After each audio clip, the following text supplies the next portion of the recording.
आज की कहानी है ब्रिटेन से दिव्या माथुर की ब्लैकमेल। सुनिए वैदेही के स्वर में। विवाह एजेंट ने शशि को विश्वास दिलाया था कि बाला, जिसका पूरा नाम बलविंदर था, 18 बरस पूरे कर चुकी थी। उस वक्त बाला का बापू यशपाल भी स्वीकृति में अपना सिर हिला रहा था। घर वाले बलविंदर को प्यार से बाला के नाम से पुकारते थे। शशि ने तभी तय किया कि वह अपनी पत्नी को बाला के नाम से ही बुलाया करेगा। अजीब बात यह थी कि बाला के छोटे भाई का नाम भी बलविंदर था। शशि के पूछने पर बाला की मां ने बताया था कि यह उनके गांव की रीत है कि भाई और बहन का एक ही नाम रखा जाता है, ताकि कभी दुर्भाग्य से यमराज लड़के को लेने आ पहुंचे तो धोखे में बहन को ले जाए। पर यह भी तो हो सकता है ना जी कि यमराज बहन को लेने आए और गलती से भाई को ले जाए। शशि की सूझ पर बाला की मां ने गुस्से में उसे कुछ घूर कर यूं देखा जैसे कह रही हो कि उसके जैसे बहुत से विलायती लाट साहब उसने देख रखे थे। ये बात तो कभी उसके गांव के चौधरियों के दिमाग में भी नहीं आई। वे भी तो घने पढ़े लिखे थे। उम्र को लेकर शशि की शंका का भी समाधान यह बताकर कर दिया गया था कि बलविंदर स्कूल में 3 बार फेल हो चुका था, इसलिए 16 का होने के पर भी 7वीं में ही था। शशि को तो बलविंदर बहुत होशियार लग रहा था। दाल में जरूर कहीं काला था, किंतु यशपाल अपने ही बेटे के विषय में भला क्यों झूठ बोलेगा। एक अदद बीवी की ख्वाहिश में उसने अपने शको शुबह सब ताक पर रख दिए। 5 लाख रुपयों की अग्रिम किश्त लेने के बावजूद विवाह एजेंट बाला का पासपोर्ट और वीज़ा आदि बनवाने में देर लगा रहा था। शशि को बाला के बगैर डेनमार्क लौटना पड़ा। जल्दी ही उसे अपने शादीशुदा और गैर शादीशुदा दोस्तों के साथ कोपनहेगन की हाई स्ट्रीट पर खुली सेक्स शॉप्स के फिर चक्कर लगाने शुरू कर दिए। शीशे की खिड़कियों के पीछे नाचती हुई नंगी लड़कियों को घूरते हुए उनका मन होता कि अंदर जाएं और अपनी काम वासना बुझा लें। उन सबको मुगालता था कि 5,000 क्रोन्स में वे सब कोपनहेगन की एक सेक्सी वेश्या के साथ कम से कम एक हफ्ता तो गुजार ही सकते थे। किंतु उन सबकी डैनिश बस काम चलाऊ थी और भयवश वे दिल मसोस के रह जाते थे कि किसी गलत फहमी में आकर कहीं वे लूट न लिए जाएं, अथवा दुकान के बाहर खड़े मुस्तंडे उन्हें पीट पाट कर बाहर ही न फेंक दें। परदेश में उन्हें कौन बचाएगा? पुलिस कहीं उन्हें वापस भारत ही न भिजवा दे। उनके बनिया मन में यह भी आता था कि 5,000 क्रोन्स लुटा कर वे एक हफ्ते मजे उड़ा भी लें तो उसके बाद का क्या होगा। यही सोचकर शशि ने अपने क्रोन संभाल लिए थे कि इनसे वह अपनी वासना का कोई पक्का इंतजाम करेगा। उसके कहने पर होशियारपुर में उसके भाई रवि ने एक जाने माने विवाह एजेंट के माध्यम से 10 लाख रुपयों में शशि का मामला फिट कर दिया था, जिसकी एवज में बाला से उसकी चट मंगनी पर ब्याह भी हो गया था, ताकि बाला के वीज़ा के लिए दरखास्त दी जा सके। कोपनहेगन लौटने के 2 महीने तक शशि शांति से बैठा रहा कि होशियारपुर से फ़ोन आता ही होगा। किंतु जब 3 महीने बीत गए और एजेंट की ओर से कोई खबर नहीं आई तो उसने फ़ोन खड़काने शुरू किए। एजेंट के कर्मचारी उसे यह कहकर टाल रहे थे कि डेनमार्क के राजदूतावास से जवाब आते ही वे उसे खुद फ़ोन पर बता देंगे। शशि को शक होने लगा था कि एजेंट और यशपाल दोनों ने मिलकर उसको लूट लिया था कि एजेंट का फ़ोन आया कि राजदूतावास से ऑल क्लियर मिल गया था और वह बाला को अब अपने साथ डेनमार्क ले जा सकता था। शशि 3 दिन की छुट्टी लेकर फटाफट होशियारपुर पहुंच गया, जहां से वे एजेंट की कार में अहियारपुर पहुंचे। यशपाल को सूचना दे दी गई थी कि शशि के पास समय बहुत कम था, इसलिए बाला की विदा में वो बिल्कुल देर न लगाए। किंतु यशपाल और उसके रिश्तेदार जल्दी के मायने नहीं समझते थे। वे रात भर ताड़ी पीकर खूब शोर मचाते रहे। अलग सुबह कुल्हड़ों में चाय के साथ मठरियाँ और लड्डू बंटने लगे। शशि की फ्लाइट रात के 9:30 बजे की थी, किंतु वह दिल्ली हवाई अड्डे जल्दी से जल्दी पहुंच जाना चाहता था। बाला को लिए वह कार में आ बैठा तो देखा कि बाला का लंबा चौड़ा परिवार 2 मिनी बसों में भरकर उनके साथ हवाई अड्डे चलने के लिए तैयार था। उन्हें शायद पहली बार मौका मिला था होशियारपुर से निकलने का। ऐसा उधम मचा हुआ था कि जैसे कि बारात आने वाली हो। बड़ी मुश्किल से कारवां चला तो शोर मच गया कि किसी का बच्चा गायब हो गया। बच्चा मिला तो उसका बाप खो गया।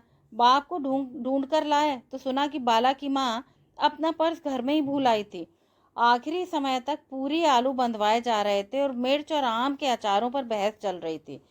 दिल्ली हवाई अड्डे पर पहुंचते ही शशि जल्दी से जल्दी अंदर जाकर चेक इन करवा लेना चाहता था, किंतु बाला थी कि औरतों से गले मिल मिल कर रोए चली जा रही थी, जैसे कि उसे फांसी के लिए ले जाया जा रहा हो। उसकी साधारण शक्ल सूरत को फैले हुए काजल, रोली और सिंदूर ने और भी बिगाड़ दिया था। शशि को फिक्र हो रही थी कि उसके दोस्त क्या कहेंगे। 5 लाख में क्या उसे कोई अच्छी लड़की नहीं मिली? इस पर बाला के घर वाले शशि को संदेह पूर्वक घूरे जा रहे थे कि जैसे वह डेनमार्क ले जाकर बाला से मजदूरी करवाएगा। बाला के करीब बैठा शशि झुंझला रहा था। पूरे 4 महीने पहले गद्दी बाबा के मंदिर में शशि का विवाह बाला से संपन्न हुआ था और शशि ने आज तक बाला से अकेले में बैठकर ठीक से बात तक नहीं की थी। एजेंट के विश्वास दिलाने के बावजूद बाला की खूसट माँ ने उसे शशि के साथ 1 मिनट भी अकेला नहीं छोड़ा था। अपना माथा पीटता हुआ वह सूखा का सूखा ही डेनमार्क लौट गया था। दोस्तों के पूछने पर जो झूठी रूमानी कहानी शशि ने उन्हें सुनाई थी, वे बस अपना दिल थाम कर रह गए थे। विवाह एजेंट ने शशि को साफ साफ बता दिया था कि 10 लाख जैसी टुच्ची धनराशि में शशि को खूबसूरत और पढ़ी लिखी लड़की तो मिलने से रही। शशि ने तो 5 लाख भी 2 वर्षों में बड़ी मुश्किल से इकट्ठे किए थे। यह जानते हुए कि बाला उम्र में काफ़ी छोटी थी, उसने अपने मन को यह कहकर समझा लिया था कि एक गरीब और गंवार लड़की का भविष्य सुधारने जा रहा था और उसे पूरी उम्मीद थी कि बाला जिंदगी भर उसकी सहृदयता के गुण गाएगी। किंतु यहाँ सब उलट पुलट हो गया था। बाला को मोटी मोटी और टेढ़ी मेढ़ी रोटियां थेपने के सिवा कुछ नहीं आता था, जबकि एजेंट ने कहा था कि देखने में चाहे बाला गंवार लगती हो, वो घर का सारा कामकाज संभाल सकती थी। सच तो यह था कि गांव में बेचारी बाला ने अब तक केवल उपले थापे थे या बकरियां चराई थीं। शशि ने सोचा था कि डेनमार्क पहुंचकर बाला झटपट स्मार्ट हो जाएगी, जैसे कि उसके कई भारतीय युवकों की बीवियों को देखा था, जो देखते ही देखते डेनिश सीख गई थीं और घर बाहर के कामों को बखूबी निभा रही थीं। उसने शायद गलतफहमी थी कि भारत के गांव की भी लड़कियां खूब स्मार्ट हो गई थीं। दसियों बार समझाने के बावजूद बाला बिना पायलट दबाए गैस का चूल्हा ऑन कर देती और घर भर में गैस की बदबू भर जाती। स्क्रैच फ्री बर्तनों को वह मांज डालती, हुअर करती तो कारपेट पर झाड़ू देता उसका दुपट्टा हुअर में घुस जाता। गुस्से में आकर शशि ने एक दिन उसे अपनी गैरहाजिरी में किसी भी चीज को छूने तक के लिए मनाही कर दी। अब वो सारा दिन हाथ पर हाथ धरे घर में बैठी रहती या सड़क पर आते जाते लोगों को देखा करती। कई लोग हाथ उठाकर उसका अभिवादन करते तो वह पर्दे के पीछे छिप जाती। टीवी देखती तो उसके पल्ले कुछ नहीं पड़ता, क्योंकि उसे न तो डेनिश आती थी और न ही अंग्रेजी। सुबह के नाश्ते के बाद जब तक शशि घर न आ जाए, वो डर के मारे फ्रिज तक नहीं खोलती थी कि कोई दुर्घटना न हो जाए। बाला अपने साथ रंग बिरंगे सलवार कमीज लाई थी, जिनकी फिटिंग भी बेहुदा नहीं थी। दर्जी के पैसे बचाने के लिए शायद उसकी माँ और भाभी ने उसके कपड़े घर में ही सिल दिए थे। शशि द्वारा खरीदी गई जीन्स और टॉप्स पहनने के लिए बाला कतई तैयार नहीं थी।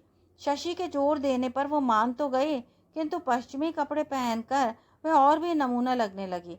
शशि को समझ आ गया कि आधुनिक कपड़े पहनने से कोई भी स्मार्ट नहीं हो जाता। एजेंट के मुंह पर वह 5 लाख रुपए और मारता तो कोई ढंग की लड़की मिल गई होती, किंतु उसके लिए कम से कम 5 साल और इंतजार करना पड़ता। उसका एक एक दिन मुश्किल से गुजर रहा था। हर शनिवार को सुबह सुबह शशि कपड़े धोने की मशीन लगाकर घर की सफाई शुरू कर देता था। बाला डस्टर से धूल भी पहुंचती तो डांट खाती कि उसने टेलीविजन की स्क्रीन या फ्रिज पर खरोच डाल दी है। पीछे के बाग में कपड़े सुखाने डालती तो वह हाथ उठाकर उसे बताता कि कपड़ों को जोर से झाड़ कर सुखाए, सूखे कपड़े उतारकर चिमटियां घास में न छोड़े, आदि आदि। भाई ने बाला के दिलो दिमाग को जकड़ रखा था। शाम ढलते ही शशि कुछ नर्म पड़ता, किंतु बाला की तो रातें भी यंत्रणा लेकर ही आती थी। अनपढ़ और कम उम्र बाला से भयवश गलतियों पर गलतियां होती चली गईं और देखते ही देखते शशि ने उस पर हाथ उठाना भी शुरू कर दिया। बाला के पास चारा ही क्या था। शुरू शुरू में हफ्ते 2 हफ्तों में शशि बाला की बात उसके घर वालों से करवा देता था, किंतु बड़े परिवार के शोर में और शशि के सम्मुख बेचारी मन की बात क्या कहती, किससे कहती। अपने को ईश्वर के भरोसे छोड़कर वह और भी नाकारा हो गई।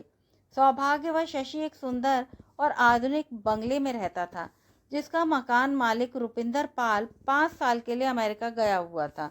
उसे किराए से अधिक अपने घर की देखरेख के लिए कोई चाहिए था।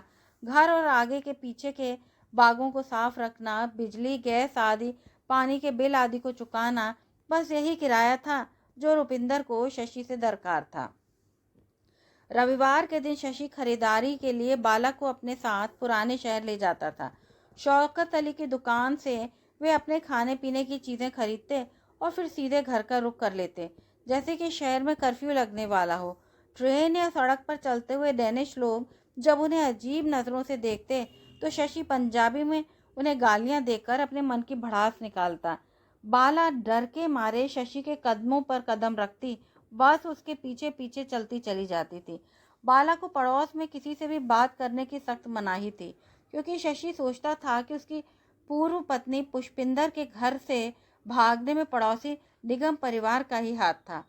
पुष्पिंदर ने शशि को मुफ्त में बदनाम कर दिया था कि वो उसके साथ दुर्व्यवहार करता था। यदि वह बाला को भी छोड़ना भी चाहे तो सब यही सोचेंगे कि अवश्य उसमें ही कोई खराबी होगी। शशि के घर से निकलते ही बाला पीछे के बाग में जाकर घास फूस में लौटती तो उसके शरीर में मानो प्राणों का संचार शुरू हो जाता। एक कोने में उसने मेथी, धनिया, आलू आदि बो दिए थे, जिनकी देखभाल वो अपने बच्चों की तरह करती थी। खर पतवार चुनते हुए वह कोई लोकगीत गुनगुना उठती तो शशि की अक्षम पड़ोसन मिसेज निगम, जो अपनी कंजर्वेटरी में बैठी बाला को निहारती रहती थी, ताली बजाकर उसके गीत की तारीफ कर देती तो बाला झट चुप हो जाती।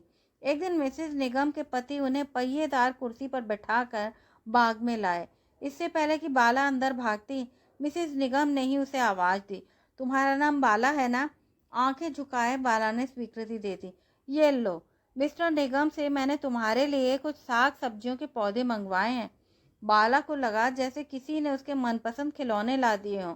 पौधों की थैलियां उठाए वो झट से अंदर भाग गई। अगले दिन मिसेज निगम की निगरानी में बाला ने पौधे बो दिए। फूल, पौधे और दाल सब्जी के आदान प्रदान के चलते धीरे धीरे मिसेज निगम से बाला की जान पहचान बढ़ने लगी, किंतु बातचीत अब भी एक तरफा ही थी, क्योंकि बाला समझती सब थी किंतु बोलने को राजी नहीं थी। मिसेज निगम की इकलौती बेटी किरण, जो पूरे मोहल्ले की खबर रखती थी, डेनिश और अंग्रेजी के अलावा स्कूल में हिंदी भी सीख रही थी। स्कूल से आते जाते हुए बाला को खिड़की में से झांकते देखती तो हाथ हिलाकर अभिवादन करती, किंतु बाला कभी जवाब में हाथ नहीं हिलाती थी। शायद शशि ने उसे किरण से बात न करने की ताकीद की थी। किरण ने सोचा कि भागती नहीं तो क्या करती पुष्पिंदर आंटी। 5 साल तक वो भी इसी घर में बंद रही, जब तक विस्की पीकर शशि अंकल अकारण पुष्पिंदर आंटी को पीट दिया करते थे। एक रात उनके घर से तोड़ फोड़ के शोर की आवाज़ें सुनकर किरण ने पुलिस को फ़ोन कर दिया। रोती कलपती और खून से तरबतर पुष्पिंदर आंटी को काउंसिल ने झट अपने संरक्षण में ले लिया और शशि अंकल को रात भर जेल में बंद रखा। उनके कसम खाने के बाद भी वो अब कभी शराब नहीं पिएंगे। पुष्पिंदर आंटी घर नहीं लौटी। कुछ समय पश्चात यह सुनने में आया कि उस रात नशे में धुत शशि को पुष्पिंदर ने उकसाया था। कप प्लेटें तोड़कर और अपने हाथ पांव में खुद ही घाव लगाकर उसने खूब शोर मचाया ताकि पड़ोसी पुलिस को बुला दें। वही हुआ जो वो चाहती थी। उसे आसानी से तलाक मिल गया और जल्दी ही उसने लीफ नामक एक डेनिश से शादी रचाकर अपना घर भी बसा लिया। पुष्पिंदर बहुत स्मार्ट थी, किंतु बाला तो बिल्कुल बच्ची सी दिखती थी, ऊपर से निपट गंवार। इस बेचारी का क्या होगा, यही सोचकर परेशान रहता था निगम परिवार। शशि के जिगरी दोस्त हर इतवार को गुरुद्वारे में प्रसाद छकने के बाद उसके घर में इकट्ठे होकर गाते बजाते थे। शशि हारमोनियम बजाता और गाता भी था। हरप्रीत तबलची था और उसकी पत्नी बॉबी अच्छी गायिका थी। बाजे तबले की आवाज़ें सुनते ही किरण भी शशि के यहाँ धमकती। उसे भी गाने बजाने का शौक था। कभी शशि से वो हारमोनियम सीखती तो कभी हरप्रीत से तबला। बॉबी से भी उसने कई भजन सीख लिए थे। निगम परिवार खुश था कि बेटी गाना बजाना सीख रही थी। बीच बीच में उठकर किरण खाना परोसने या फिर बर्तन उठाकर वापस रसोई में रखने में बाला की सहायता कर देती। ओह छड्डो छड्डो जी, बाला आप पे ही कर लेगी। शशि नहीं चाहता था कि किरण रसोई में जाकर किरण से बात करे। कभी कभी जब बाला मुस्कुरा देती तो किरण को बहुत अच्छी लगती थी, पर हमेशा चुप रहती थी। दूसरों को बात करते हुए वह बड़े गौर से देखती सुनती थी। धीरे धीरे बाला ने किरण से बात करनी शुरू कर दी। उसकी भाषा और लहजा दोनों अजीब थे, किंतु किरण ने उसे टोका नहीं। शशि तो उसे बेवकूफ़ा कहकर पुकारता था। एक दिन जब किरण स्कूल से लौटी तो देखा बाला दरवाजे की आड़ में खड़ी उसे इशारे से अपने पास बुला रही थी। किरण के अंदर आते ही बाला ने जल्दी से दरवाजा बंद कर लिया ताकि उन्हें कोई देख न ले। बैठक में बिठाकर उसने किरण की खूब खातिरदारी की। प्लेट में चॉकलेट्स बिस्किट्स के साथ वह उसके लिए कोका कोला भी ले आई। मुझसे कुछ काम था बाला आंटी। किरण को उसे आंटी कहकर पुकारती हुई अजीब लगता था, क्योंकि वो देखने में उसकी हमउम्र थी। बाला बड़ी कश्मकश में थी। उसने मेज पर रखे एक पत्र की ओर इशारा किया जिस पर भारत का डाक टिकट चिपका था। पढ़ के सुनाऊं? असमंजस में बाला ने अपना सिर धीरे से हिलाया कि जैसे सोच रही हो कि किरण से पत्र पढ़वाना उचित था या नहीं। जाहिर था बाला पढ़ना लिखना भी नहीं जानती थी। प्यारी बाला, किद्दा बिलैत जाके तू सानू पुल के गई, तेरा बापू बहुत बीमार है। बल्लू दी पढ़ाई का खर्चा भी हुन असा नहीं उठा सकते। दामाद जी से कह के कुछ जल्दी से पैसे भेज दो, हमें साड़ी किस्तां भी चुकानी है, इत्यादि इत्यादि। जाहिर था कि बाला की माँ का पत्र था जो उसे बल्लू अथवा किसी गांव वाले से लिखवाया होगा। बाला माथे को पीटती धम्म से जमीन पर बैठकर रोने लगी। पत्र को पढ़कर किरण भी क्षुब्ध थी। बाला के हालात तो पुष्पिंदर आंटी से भी गए गुजरे थे। आप फिक्र न करो, मैं मम्मी पापा से बात करती हूँ। किरण सोच रही थी कि इस बार वे उसकी सुनेंगे भी कि नहीं। पिछले हादसे के बाद से शशि उन लोगों से बहुत नाराज था। छड्डो तुसु भी की कर सकते हो, जो रबनू मंजूर। बाला डरी हुई थी कि शशि की गैर हाजिरी में किरण को घर में बुलाने के लिए कहीं उसे मार न पड़े। आपको डरने की कोई ज़रूरत नहीं है बालाजी। किरण उसे आंटी तो कह नहीं सकती थी। बाला उनमें छोटी ही होगी उससे। बाला तो इस काबिल भी नहीं थी कि अपने हालात के विषय में कुछ विचार कर पाती। चार दीवारी में कैद रहने की वजह से उसका दिमाग जंग खा चुका था। किरण ने घर लौटकर अपने माँ बाप को बाला के बारे में बताया तो उन दोनों ने अपने हाथ खड़े कर दिए कि इस बार वे शशि के निजी मामले में दखल नहीं देंगे। आप किसी को ऐसी हालत में कैसे छोड़ सकते हैं? उसने कुछ कर लिया तो? क्या बात कर रही हो किरण? क्या तुम सोचती हो वो आत्महत्या कर लेगी? मम्मी वो क्या करेगी मुझे नहीं पता। उसके पापा की तो शायद डेथ हो चुकी होगी और भाई की पढ़ाई भी छूट चुकी होगी। एक पूरा परिवार हमारे सेल्फिश फूल की वजह से ख़त्म हो जाएगा और हम देखते रहेंगे। पर बेटी, ये लड़की तो बिल्कुल गंवार है। जिसे हम गांव भिजवाने का इंतजाम कर भी दें तो इसका कुछ नहीं होने वाला, पिता ने कहा। गांव जाकर तो इसकी मिट्टी और भी खराब हो जाएगी, माँ बोली। पापा, इस बार हमें शशि अंकल को ही सही रास्ते पर लाना होगा, किरण ने कुछ सोचते हुए कहा। वो कैसे? ब्लैकमेल? व्हाट? किरण के मम्मी पापा ने एक साथ पूछा। शशि अंकल कभी नहीं चाहेंगे कि काउंसिल को उनके इस दूसरे कारनामे की भी हवा लगे। पर बिल्ली के गले में घंटी कौन बांधेगा? मम्मी ने पूछा। हमें बाला को थोड़ा सा स्मार्ट अप करना होगा। इम्पॉसिबल, मैं तो उसे बुला बुला के थक गई। वो तो घर से निकलने को भी राजी नहीं, माँ ने कहा। उस बेचारी को तो ठीक से बोलना भी नहीं आता और हम लोगों को पंजाबी नहीं आती, पिता बोले। आप लोग तो कोई एक्शन न लेने का बहाना ढूंढ रहे हैं। ठीक है, हम उसके घर कुछ रुपए भिजवा देते हैं, पिता ने जैसे हार मानते हुए कहा। चिल्ड्रन इन नीड प्रोग्राम की तरह आप लोग भी कुछ दान देकर अपनी जान छुड़ाना चाहते हैं? बाला का वेलफेयर हमारी जिम्मेदारी है, किरण को झुंझलाते हुए बोली। हमारी जिम्मेदारी? माँ ने किरण की ओर देखते हुए पूछा। पापा ही तो कहते हैं कि हम यदि अपने पड़ोसी का ख्याल नहीं रख सकते तो मोहल्ले, शहर और देश की तो बात ही क्या है। वो तो ठीक है बेटा। मम्मी, इस वक्त बाला आंटी को बस एक छोटे से पुश की ज़रूरत है। ठीक कह रही है Kiran. Let me talk to Shashi, पिता ने कहा। ये हुई ना बात पप्पा। आई बैठ शशि अंकल की अकल 1 मिनट में ठिकाने आ जाएगी, पापा से लिपटते हुए किरण बोली। किरण, कहीं यह ना हो कि तुम्हारे पापा शशि से बात करने जाएं और बाला ही हमारी मदद लेने से इनकार कर दे। अरे मम्मी, उसे आप मुझ पर छोड़िए, कहते हुए किरण वापस पड़ोस की ओर चल दी। पहले तो बाला ने किरण की बात सुनने से भी इनकार कर दिया, किंतु जब उसे पता लगा कि उसका परिवार ऋण मुक्त हो जाएगा और शशि भी सुधर जाएगा तो वो जल्दी ही दरकने लगी। मैनू बहुत मार पड़ेगी। मार से डरती हो आंटी? किरण के पास बाला के हर प्रश्न का जवाब था, किंतु अपने भय का इलाज सिर्फ बाला को खुद करना था। डरने से काम नहीं चलेगा। मैं और मेरी मम्मी आपकी मदद करेंगे। शशि अंकल ने आज के बाद कभी आपको हाथ भी लगाया ना, तो मैं आपको अपने घर ले जाऊंगी, ठीक है? घंटों बैठी किरण बाला की हिम्मत बंधाती रही। उसे लगा कि पिता की मदद के बिना ही शायद बात बन जाएगी, किंतु जैसे ही शशि घर लौटा, बाला डर के मारे थरथर कांपने लगी। की होया? शशि ने किरण को वहां देखा तो उखड़ सा गया। मैंने आंटी को एक खत पढ़कर सुनाया तो उनकी तबीयत खराब हो गई। मेज से खत उठाकर शशि को देते हुए किरण बोली। शशि ने खत पढ़ा। उसे काटो तो खून नहीं। आंटी, मैंने आपसे कहा था ना, अंकल आकर सब संभाल लेंगे। किरण ने बाला का हाथ फैलाते हुए कहा। कोई गल नहीं जी, वो एजेंट है ना जी, बड़ा हराम। मैं तो उसे पूरे पैसे देकर आया था। You worry not. मैं उसे सुबह फ़ोन लगाता हूँ। आपका बहुत बहुत थैंक यू जी। अब मैं संभाल लूँगा। अंकल, यदि आपको कोई हेल्प चाहिए तो पापा को बता दीजिएगा। उनके दोस्त आजकल होशियारपुर के डीआईजी हैं। किरण ने साफ झूठ बोला। न तो उसे होशियारपुर के बारे में कुछ मालूम था और ना ही उसके पिता का कोई दोस्त वहां था। खत पर होशियारपुर की मोहर उसने अवश्य देखी थी और माँ के साथ बैठकर देखे थे उसने ढेर से हिंदी सीरियल्स। अपना आवेग छिपाती बाला शायद चाय बनाने रसोई में चली गई थी। शशि को समझ नहीं आ रहा था कि अब वो और क्या कहे। अंकल, बाला आंटी से कहिए ना कि वो मम्मी के पास जाकर बैठ जाया करें। घर में अकेले बैठे बैठे बोर होने से तो अच्छा है कंपनी में बोर हो। किरण हंसते हुए बोली। मैं तो इससे इतना कहता हूँ पर ये मेरी सुनती ही कब है। शशि ने बाला की ओर देखते हुए कहा, जो एक ट्रे में नमकीन और बिस्किट्स करीने से सजा कर ले आई थी और कपों में चाय डाल रही थी। तीनों ने बैठकर चाय पी। सबके दिल धड़क रहे थे, अब क्या होगा। ओके अंकल, मैं चलती हूँ।